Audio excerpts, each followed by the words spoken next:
eu sou a professora Isabela e hoje nós vamos revisar os capítulos que serão cobrados na bimestral de vocês, só lembrando que eu vou revisar a frente B.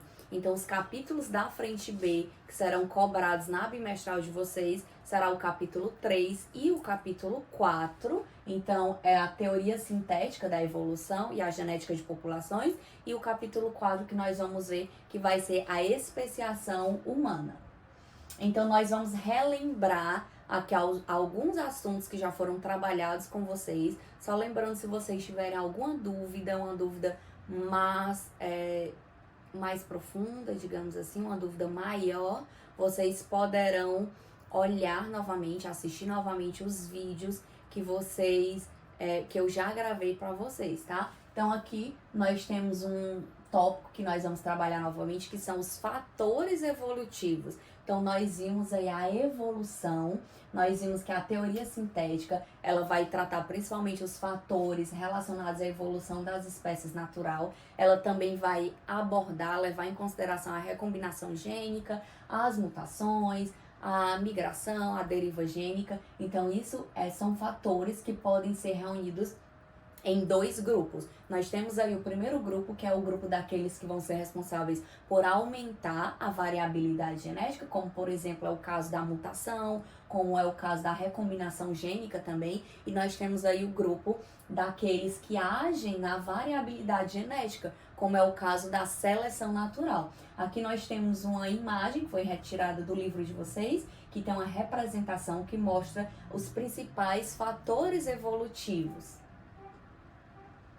Então, nós vamos abordar, vamos dar ênfase, mais importância aqui, às mutações. As mutações, elas podem ser de dois tipos, então nós vamos ver aqui a primeira, que é a mutação que acontece de modo estrutural. Então, essas modificações, elas ocorrem de modo pontual. E no caso das mutações estruturais, elas vão envolver o tamanho e o formato dos cromossomos. Então, nós vimos aqui que o cromossomo ele tem esse formatozinho em X, eles estão organizados aí aos pares, e no caso, quando ocorre alguma mutação do tipo estrutural, o formato, o tamanho desse cromossomo, ele também vai ser modificado, influenciando assim, desse modo, na sequência dos genes. Então, nós temos aqui os principais tipos de mutações estruturais que vão acontecer. A inversão, quando nesse caso o cromossomo ele vai sofrer uma ruptura. Nós temos aí a deleção, no caso o cromossomo ele vai ser quebrado. A duplicação, que o pedaço quebrado ele vai se juntar a outro cromossomo. E a translocação, que nesse caso ocorrerá a troca de pedaços entre os cromossomos. No caso da translocação, é muito comum acontecer, principalmente na síndrome de Down, síndrome que é considerada também, é conhecida também como a síndrome da trissomia do cromossomo 21, já que vai estar presente principalmente em 5% dos portadores dessa síndrome de Down, que vai estar aqui na imagem, que vocês podem visualizar melhor no livro de vocês, mas seria isso daqui, a translocação, que é justamente essa troca de pedaços entre os cromossomos. Aqui nós temos as mutações que ocorrem de modo que são classificadas como numéricas. Nesse tipo, ocorre alteração no número, na quantidade de cromossomos e não na estrutura propriamente dita. Então, a estrutura, ela é a mesma, porém, o número de cromossomos é que será alterado. Então, elas podem ser denominadas, classificadas como sendo aí euploidias e aneuploidias, ou aneuploidias, tá? Que é a mesma coisa.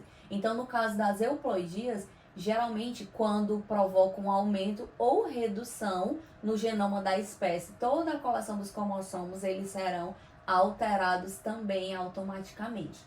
E nós temos aqui as aneuploidias, que nesse caso apenas o número de um determinado tipo de cromossomo é que vai ser alterado para mais ou para menos.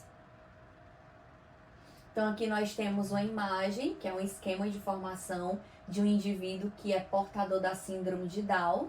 Então, nesse caso, ele terá apenas um número aumentado no número de par 21. Então, ao invés de ser um par, ser 2 cromossomos, ele terá 3 cromossomos. Então, também é conhecido como a trissomia do cromossomo 21.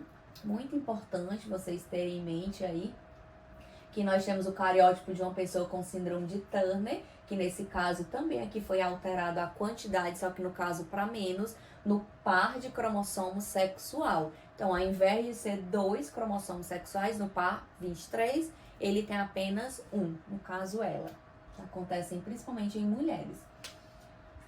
Aqui nós temos a especiação, que são mutações que ocorrem principalmente nas estruturas reprodutivas. Então, essas mutações elas ocorrem nos órgãos reprodutivos e a diferença genética é tão grande que inviabiliza, fica incompatível dessas espécies se reproduzirem e surgem novas espécies. Então, desse modo é que ocorre a especiação. Aqui eu coloquei algumas fases, a sequência que ocorre da especiação. Então, para que ela venha a acontecer, é necessário primeiramente que exista um isolamento geográfico. Essas espécies elas irão ficar separadas geograficamente. Há a divergência genética, então ocorrem aí mutações nos órgãos reprodutores. E essa diferença genética impossibilita, inviabiliza o cruzamento. Então, ocorre a formação de raças, surgem novas raças e se dá aí o isolamento reprodutivo. Essas raças já não conseguem mais se reproduzir. Existem 2 mecanismos que eles vão estar diretamente relacionados, envolvidos com o processo de especiação, que é a anagênese e a cladogênese. Então, nós temos a anagênese, que ocorre modificações genéticas, só que são modificações genéticas bem lentas, que vai ocorrendo num processo lento, mas vai alterar a frequência gênica de uma população. Então, a população ela terá a sua frequência genética alterada e todos esses eventos eles estão relacionados principalmente a fatores evolutivos, levando aí a essa população a surgirem, a aparecerem com mutações e, consequentemente, ocorre a recombinação gênica. Então, aqui nós temos uma representação gradual do processo de anagênese. Então, um processo bem lento que vai acontecendo dentro de uma população. Então, a população ela tinha essa coloração e ela vai modificando lentamente até surgir outra espécie. E nós temos a cladogênese, que nesse caso ocorre o processo de ramificação filogenética. Então, há um rompimento de uma população.